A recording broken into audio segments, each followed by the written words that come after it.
नमस्कार। अब औषधीय पौधों को जानने के क्रम में हम एक नए कांटेदार औषधीय पौधे को आपके समक्ष लेकर आए हैं, जिसका नाम सेहुंड है। लैटिन में इसे यूफोर्बिया नेरिफोलिया के नाम से जाना जाता है। यूफोर्बिएसी कुल का यह पौधा मिल्क बस नाम से, मिल्क हैज़ के नाम से जाना जाता है। संस्कृत में सेहुंड, स्नूही, सुधा, समंत, दूधा आदि नामों से इसे जाना जाता है और हिंदी में इसे प्रायः थूहर या सेहुंड के नाम से भी हम जानते हैं। इसकी कई जातियां पाई जाती है और साधारणतया जिसे हम सेहुंड कहते हैं वह इस प्रकार का मोटा और कांटेदार एक वनस्पति होती है। इसे बगीचों में जो है वो लगाया जाता है, बाड़ के रूप में भी इसे लगाते हैं और इसकी कई किस्में होती है, जिनमें आयुर्वेद में त्रिधारा, चतुर्धारा जातियां जो हैं वो पाई जाती है। त्रिधारा जो है वह थूहर की एक प्रसिद्ध जो है प्रजाति है, जो सभी हिस्सों में प्राय सूखे स्थानों में पाई जाती है। बाहर से अगर देखें तो इसका वृक्ष जो है वो 5 से 20 फुट का होता है लगभग, और इसकी शाखाएं पूरी तरह से कांटेदार होती हैं, कांटों से युक्त होती हैं। इसकी शाखाओं पे आप कांटे स्पष्ट रूप से देख सकते हैं और इसमें पत्ते जो हैं वो 6 से 12 इंच के लंबे होते हैं, अस्पष्ट होते हैं, पंचकोशीय होते हैं। कांटे छोटे होते हैं इसमें, और इसमें अगर हम इसकी गुणों को देखें तो यह रेचक, तीक्ष्ण, अग्निदीपक और गुरु गुणों से युक्त यह वनस्पति होती है। थूहर का इसका दुग्ध जो है यह उष्णवीर्य होता है और यह कुष्ठ, उदर रोग तथा अनेक रोगों में, खासकर कोष्ठबद्धता में इसे विरेचन में प्रयोग में लाया जाता है। स्नूही के क्षीर का प्रयोग आयुर्वेदिक शल्य चिकित्सक क्षार सूत्र के निर्माण में करते हैं।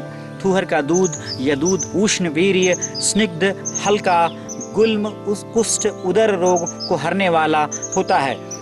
थूहर का यदि इसका कांड हम देखें तो इसका कांड कांटों वाला होता है, कांटों से युक्त होता है, और आचार्य चरक के मत से यह कांड जो है यह बहु उपयोगी होता है। स्नूही के अब हम औषधीय गुणों की चर्चा करते हैं तो इसके औषधीय गुण निम्न प्रकार से हैं। और इसके जो है पत्तों को यदि आप आग पर गर्म कर, यदि इसको मसल कर, अगर आप इसका रस निकाल कर थोड़ा सा नमक मिलाकर यदि खांसी से पीड़ित रोगी में इसका पान कराया जाए तो ये काफ़ी लाभकारी होता है। थूहर के रस को यदि तिल के तेल के साथ मिलाकर इसे खरल में पीसकर यदि सुखाकर इसका प्रयोग आँख में अंजन के लिए किया जाए तो ये काफ़ी लाभकारी होता है।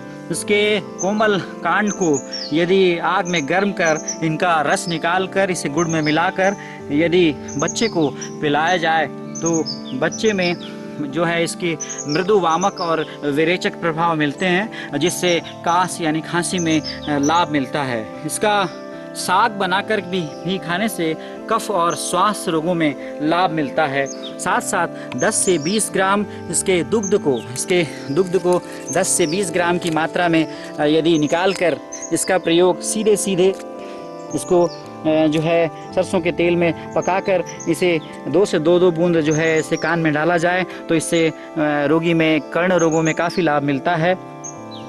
यदि इसका दूध किसी व्यक्ति या किसी बच्चे के हिलते हुए दांत पर लगा देने से भरमात्र से दांत सहज गिर जाता है, अर्थात जो है वह दांतों को निकालने में भी या दांतों की चिकित्सा में भी, दंत रोगों की चिकित्सा में भी इसके दुग्ध का प्रयोग किया जा सकता है।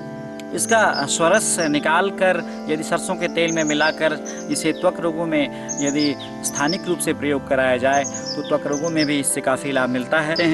इसका प्रयोग लंबे समय तक यदि किसी का बुखार ठीक न हो रहा हो और एसाइटिस यानी जलोदर जैसी स्थिति हो उसमें भी इसका प्रयोग किया जाता है। स्नूही के दुग्ध का प्रयोग अर्श के रोगियों में हल्दी के साथ मिलाकर इसका लेप करने से जो है यह चमत्कारिक प्रभाव मिलता है। ये एक प्रकार से इसका प्रयोग क्षारीय रूप से अर्श के मस्सों को काटने में किया जाता है। यह इसका एक विशेष प्रयोग है। नाड़ी व्रण की स्थिति में थूहर के दुग्ध इसके साथ साथ चमेली एवं करंज के पत्तों का प्रयोग यदि साथ में एक साथ किया जाए तो नाड़ी व्रण या भगंदर फिस्टुला में सड़े गले ऊतकों को निकालने में या उसको स्टरलाइज करने में और उसे पूरी तरह से विसंक्रमित करने में इसका प्रयोग किया जा सकता है और उसके चमत्कारिक प्रभाव देखे जाते हैं।